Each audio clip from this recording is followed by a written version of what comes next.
It happened again. Angela stood frozen in the doorway of the nursery, her heart beating fast. Her 11-month-old son, Ezra, was crying. Not the normal baby cry that means, I'm hungry or I need a diaper change. This was different. This cry sounded like he was hurting. But that wasn't the strange part. The strange part was what his twin brother, Eli, did next. Eli crawled over to Ezra. His tiny face looked serious. Too serious for a baby. He didn't smile. He didn't laugh like babies usually do. Instead, he leaned down and kissed the very top of Ezra's head, right on the crown, the exact same spot he always kissed. And just like that, Ezra stopped crying. The room went quiet. Ezra's little chest stopped heaving. His red face relaxed. He looked up at his brother with wide, grateful eyes. Angela felt a chill run down her back. This was the 5th time this week, maybe the 20th time this month. She had lost count. Marcus, she called out to her husband. Marcus, come here. Marcus walked into the nursery, still holding his coffee cup. He was a tall man with kind eyes and a smile that usually made Angela feel better. But lately, that smile made her feel like he wasn't listening. What's wrong? He asked. Did you see that? Did you see what Eli just did? Marcus looked at the twins. Both boys were now sitting quietly on the soft play mat. Eli was stacking blocks. Ezra was chewing on a plastic ring. See what, honey? Angela pointed at them. Ezra was crying again. That painful cry. And Eli crawled over and kissed his head, the same exact spot. And Ezra stopped crying immediately. Marcus took a sip of his coffee. That's sweet. They're close. Twins like that. No, Marcus. This isn't normal clothes. This is something else. Angela walked closer to the twins and knelt down. Eli always kisses the same spot. Right here. She gently touched the crown of Ezra's head. Every single time Ezra cries, Eli does this. And it's not a playful kiss. It's like he's trying to fix something. Marcus set his coffee down and sat next to her. Babies copy things, Angela. Maybe Eli saw you kiss Ezra's head when he was upset. He's just copying you. But I don't kiss that exact spot every time. And look at Eli's face when he does it. Angela vocet elikarethuli. The little boy was focused on his blocks, but there was something in his eyes. Something knowing. He doesn't look like a baby playing. He looks like he's doing a job. Marcus laughed softly. A job? He's 11 months old, Angela. He barely knows how to walk. Angela felt frustration bubble up inside her chest. I know it sounds crazy, but I've been watching him for weeks now. Something is wrong with Ezra. He cries differently than other babies. And Eli knows it. Somehow he knows. Have you been sleeping okay? Marcus asked gently. Taking care of twins is exhausting. Maybe you're just tired and seeing patterns that aren't really there. Angela wanted to scream. She wasn't crazy. She wasn't just a tired mom imagining things. She was noticing something real, something important. I'm going to keep watching, she said quietly, and I'm going to prove it to you. That night, Angela couldn't sleep. She lay in bed staring at the ceiling, while Marcus snored softly beside her. Her mind kept replaying the moment over and over. The way Ezra's face twisted in pain. The way Eli moved with purpose. The way the crying stopped like someone had flipped a switch. At 2 a.m, she heard it. Ezra's cry pierced through the baby monitor. Angela jumped out of bed and rushed to the nursery. She turned on the small lamp and looked into the crib. Both boys were awake. Ezra was crying, his little hands reaching up toward his head. Eli was already pulling himself up on the crib bars, trying to get to his brother. Angela's breath caught in her throat. She didn't pick Ezra up. She needed to see this happen again. Eli managed to stand, wobbling on his chubby legs. He leaned over and pressed his lips to the crown of Ezra's head. He held the kiss there for 3 seconds. 1, 2, 3. Ezra's crying stopped. Angela felt tears fill her eyes. This wasn't coincidence. This wasn't copying.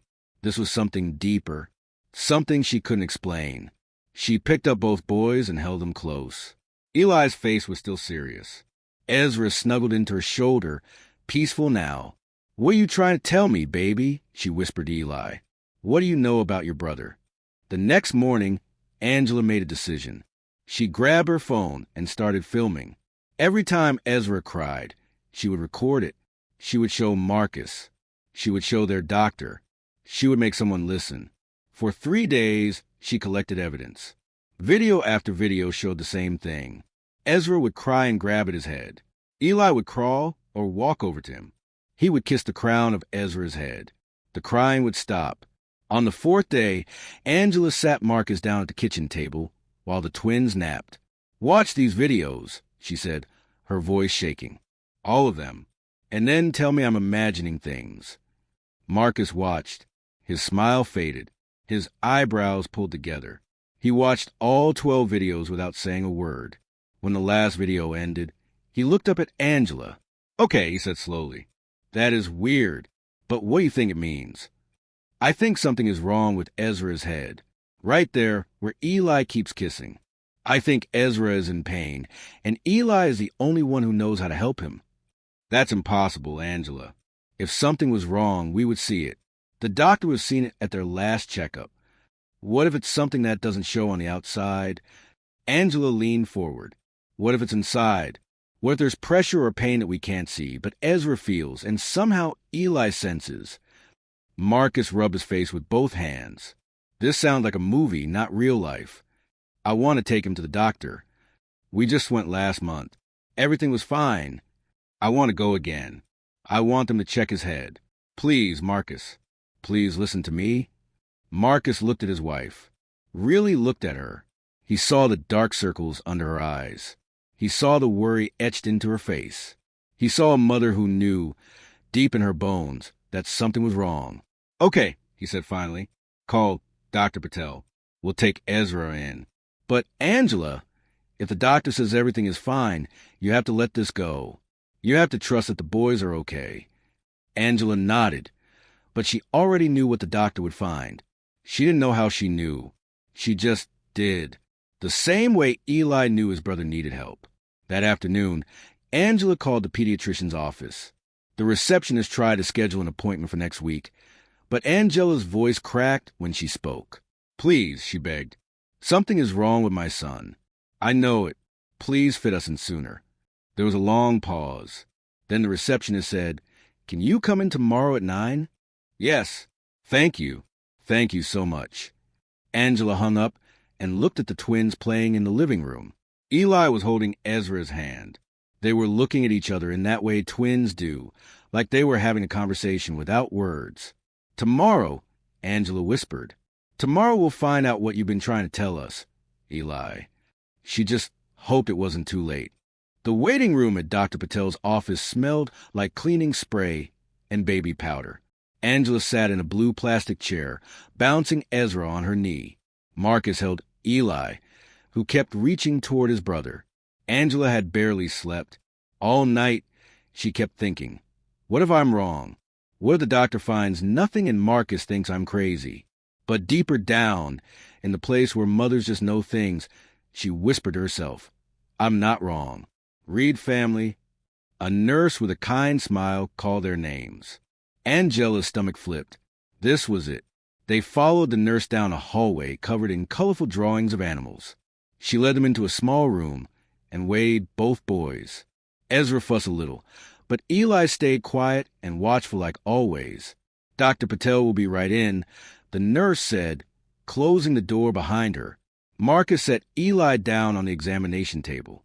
You okay? He asked Angela. No, she answered honestly. I won't be okay until someone listens to me. Before Marcus could respond, the door opened. Dr. Patel walked in, her dark hair pulled back in a neat bun. She had been the twins' doctor since they were born. Angela trusted her more than anyone. Good morning, Dr. Patel said warmly. I understand we have some concerns today. Angela's words tumbled out fast. Yes, it's Ezra. He's been crying differently. Not normal baby crying. It's like he's in pain. And it's always his head. He grabs his head right here. She touched the crown of her own head. And his brother Eli, he always kisses that exact spot. And then Ezra stops crying immediately. Dr. Patel's smile didn't fade, but her eyes grew more serious. How long has this been happening? Weeks. Maybe a month. It's getting worse. It happens more often now. And you said Eli kisses that specific spot every single time. I have videos. Angela pulled out her phone with trembling hands. Look. Please look. Dr. Patel took the phone and watched 3 videos. Her face stayed calm, but Angela noticed her eyebrows rise slightly. That had to mean something. Marcus, Dr. Patel said, still looking at the phone, what have you noticed? Marcus shifted uncomfortably. Well, I thought it was just twin behavior at first, but after watching the videos all together, it does seem like Eli is responding to something specific. Dr. Patel handed the phone back to Angela. Let me examine Ezra. Put him on the table, please. Angela's heart pounded as she laid Ezra down. The little boy kicked his legs and made happy sounds. He didn't look sick. Maybe that's why no one believed her. Dr. Patel's hands moved gently over Ezra's head. She pressed softly in different spots. When she reached the crown, Ezra whimpered. Angela grabbed Marcus's arm. Did you see that? He reacted. Dr. Patel pressed the spot again, even more gently. Ezra's face scrunched up, and a small cry escaped his lips. Interesting, Dr. Patel murmured. She picked up a small flashlight and looked into Ezra's eyes. She checked his ears. She felt along his neck and spine. The room was so quiet Angela could hear her own heartbeat. Finally, Dr. Patel stepped back. Angela, I'm glad you brought him in. I want to do some tests. There's a possibility that Ezra has a cranial issue. The word cranial made Angela's knees weak. What does that mean? It means something related to his skull bones. In babies, the skull is made of several bones that slowly grow together. Sometimes, those bones don't line up perfectly. It can create pressure points that cause pain. Marcus spoke up. But wouldn't we have seen that at his birth? Or at his other checkups? Not necessarily. Some cranial issues are very subtle. They don't show obvious bumps or shapes. But they can cause a child significant discomfort, especially when crying or during certain movements. Angela felt hot tears on her cheeks. So he's been in pain this whole time? I don't know yet. That's why we need tests. I'm going to order an ultrasound of the skull and possibly a CT scan. We need to see what's happening underneath. How soon can we do this? Angela asked. Dr. Patel pulled out her phone and made a call right there in the room. After a quick conversation, she hung up. The hospital can see you this afternoon at 2 o'clock. Go home, feed the boys lunch, and head over. I'll send all the paperwork ahead. Angela couldn't speak. She just nodded, clutching Ezra tighter. As they stood to leave, Dr. Patel touched Angela's shoulder. You did the right thing, bringing him in. Mothers know. Trust that instinct. Those words made Angela cry harder. At home, Angela tried to feed the twins lunch, but her hand shook so much she could barely hold the spoon. Marcus took over, spooning mashed bananas into 2 eager mouths.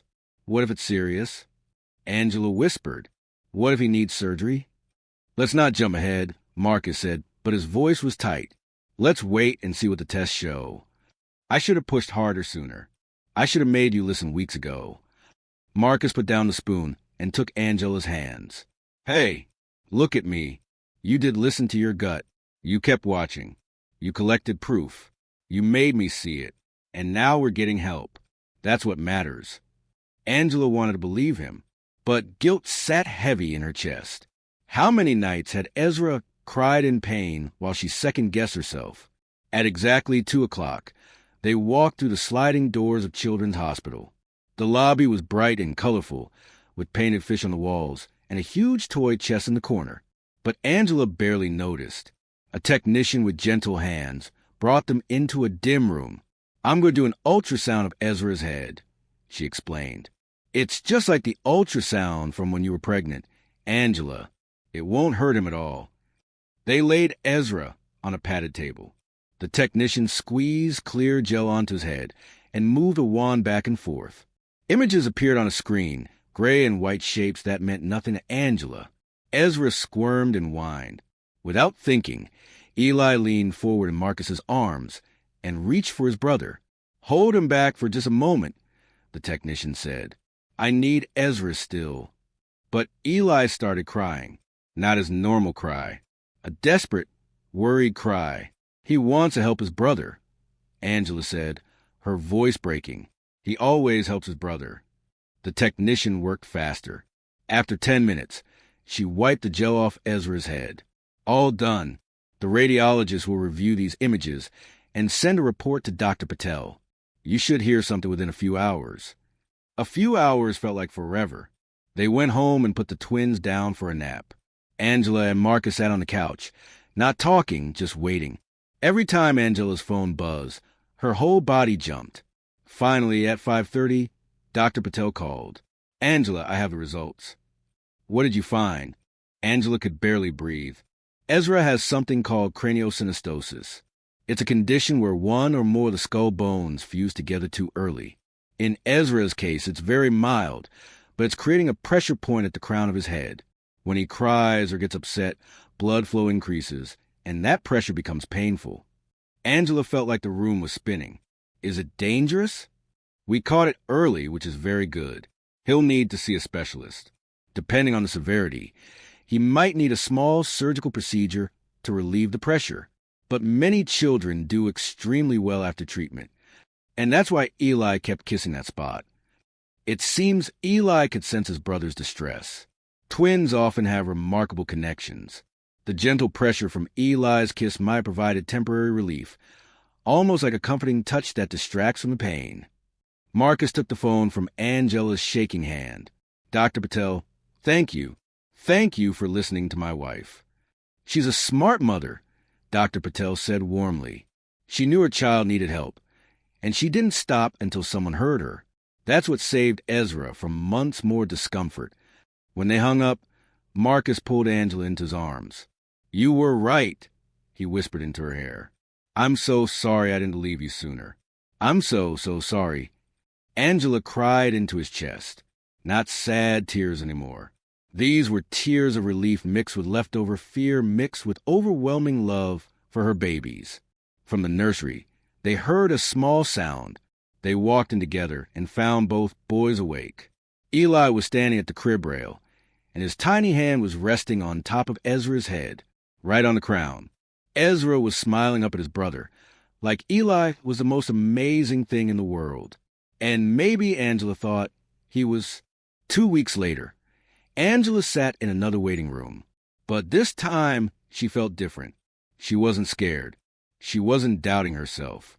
She knew exactly what was happening, and she knew her boys would be okay. Dr. Morrison, the specialist, had kind wrinkles around his eyes. He had looked at all of Ezra's scans and tests. Today, he would explain everything and tell them what came next. Come on in, Reed family, he said, waving them into his office. This office was different from Dr. Patel's. It had pictures of skulls on the walls and models of brains on the shelves. Eli stared at everything with his serious, watchful eyes. Dr. Morrison pulled up images on a computer screen. So, let's talk about what's going on with this little guy. He smiled at Ezra, who was chewing on his own fist. Ezra has a mild form of craniosynostosis. Specifically, it's affecting the sagittal suture. That's the line that runs from front to back on the top of the skull. He traced a line on his own head to show them. In most babies, this suture stays flexible until they're about 2 years old. It lets the brain grow. But in Ezra's case, part of the suture started fusing too early. Is that why he's been in pain? Angela asked. Exactly. When Ezra cries or gets upset, more blood flows to his brain, which is normal. But because that suture is tight, it creates pressure. Think of it like a balloon that can't expand. The pressure has nowhere to go, so it pushes on that one spot. He pointed to the crown of his head. Right here. Marcus leaned forward. And that's the exact spot Eli keeps kissing. Dr. Morrison's eyebrows rose. Yes, Dr. Patel told me about that. It's remarkable, really. Twins do share extraordinary bonds. But this goes beyond what we usually see. Somehow, Eli recognized his brother's pain and found a way to respond to it. How did he know? Angela wondered aloud. We don't fully understand twin connections. Dr. Morrison admitted. Some scientists believe twins can sense each other's distress through tiny behavioral cues we can't even see. A change in breathing, a certain type of movement. Babies are incredibly observant. Eli probably noticed patterns that even you couldn't see at first. So what happens now? Marcus asked. Does he need surgery? Dr. Morrison nodded slowly. Yes, but it's a relatively simple procedure. We'll make a small opening in the fuse section to relieve the pressure. Most children recover quickly. The surgery takes about an hour, and he'll likely go home the next day. Angela's throat tightened.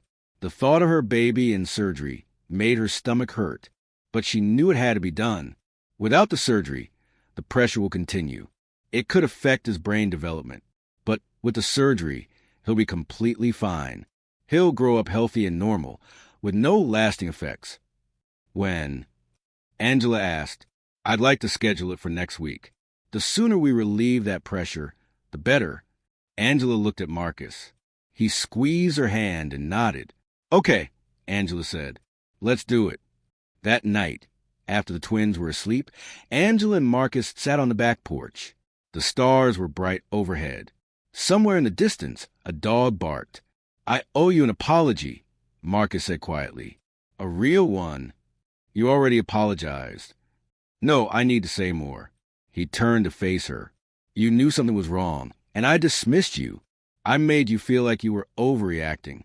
I didn't trust your instincts as a mother. You were trying to keep me from worrying. That's not good enough, Angela. You weren't just worrying. You were observing. You were paying attention. You were protecting our son. And I should have listened from the very first day you mentioned it. Tears filled Angela's eyes again. Thank you for saying that. If you hadn't pushed, if you hadn't collected those videos, if you hadn't insisted we go back to the doctor, Ezra could have suffered for months, maybe years. You saved him. Eli saved him, Angela corrected. Eli knew before any of us. They sat in comfortable silence for a while, listening to the night sounds.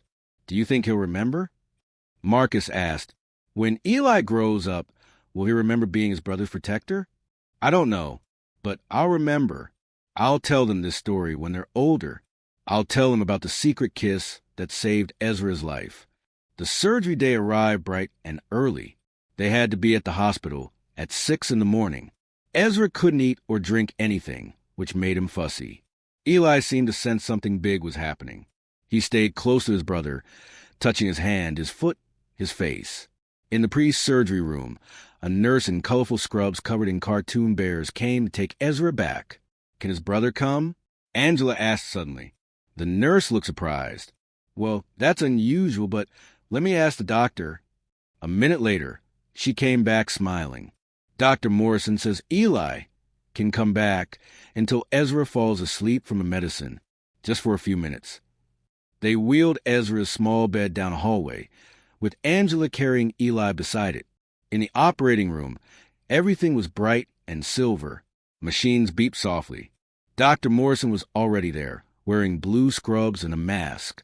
Hello, everyone. We're going to give Ezra some sleepy medicine now. The anesthesiologist placed a small mask over Ezra's face. Ezra's eyes started to flutter. Eli wants to say goodbye, Angela said, her voice thick with tears. She held Eli close to the bed. The little boy leaned down and kissed the crown of Ezra's head. One last time. One last secret kiss. Ezra's eyes closed and his body relaxed into sleep. We'll take good care of him, Dr. Morrison promised. Go wait in the family room. Someone will update you soon. The next hour was the longest of Angela's life. She paced. She prayed. She held Eli so tight he squirmed. Marcus bought terrible coffee from a vending machine that neither of them drank. Finally, Dr. Morrison appeared in the doorway, still in his scrubs. He was smiling. Everything went perfectly.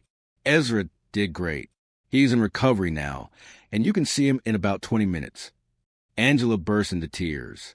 Marcus wrapped his arms around both her and Eli. Thank you, Angela sobbed. Thank you so much.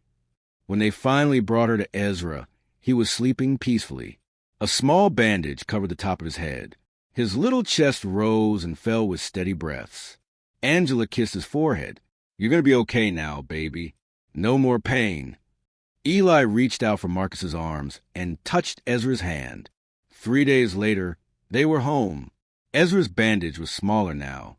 He was eating well and smiling again. The difference was amazing. He seemed happier, lighter, like a weight had been lifted. And the best part? He barely cried anymore. But when he did cry, normal baby cries about hunger or tiredness, Eli still came over. Not to kiss his head this time, just to hold his hand, to be near him. One evening, as Angela rocked both boys before bed, she watched them look at each other. They didn't need words. They had something deeper than words, a bond that had protected them both. "You're brothers," Angela whispered. "Real brothers, the kind who take care of each other, the kind who know when something's wrong, the kind who never give up." Eli yawned and snuggled closer to Ezra. Ezra grabbed Eli's tiny finger and held on tight. Angela thought about everything that had happened, the worry, the fear, the doubt, the discovery, the surgery, the healing, and she thought about the secret kiss, the mysterious, magical, wonderful thing that had led them to the truth. Some people might call it coincidence. Some might call it luck. But Angela knew better. It was love. The kind of love that sees pain before anyone else does. The kind of love that doesn't give up. The kind of love that protects, even when you're too small to understand why. As she laid both boys in their crib, she whispered, "Thank you, Eli. Thank you for being his guardian angel." Eli was already asleep, one arm stretched toward his brother. Angela left the room and found Marcus in the kitchen. "They're going to be okay, aren't they?" she asked. Marcus pulled her close. "They're going to be more than okay. They have each other. And they have us. And now, Ezra doesn't have a hurt anymore." That night, Angela slept peacefully for the first time in weeks. No more wondering. No more worrying. No more mystery. Just two brothers, sleeping side by side, connected by a bond stronger than anything science could fully explain. And one mother who had learned to trust her instincts, to fight for her children, and to never, ever doubt a mother's love. What do you think? Isn't the bond between twins absolutely incredible? Eli and Ezra's story shows us that love can speak louder than words. Sometimes, we know things in our hearts before our minds can explain them. Angela knew her baby needed help. Eli knew his brother was hurting, and together, they saved Ezra. Have you ever known something was wrong, even when no one believed you? Have you ever had a connection with someone so strong that you could feel what they felt? If this story touched your heart, please like this video and share it with someone who believes in the power of family bonds. Subscribe to our channel for more amazing true stories about love, courage, and incredible things that happen when we listen to our hearts. Drop a comment below and tell us, what's the most amazing thing you've ever seen between siblings? We'd love to hear your stories. Remember, trust your instincts, listen to your heart, and never underestimate the power of love. See you in the next story.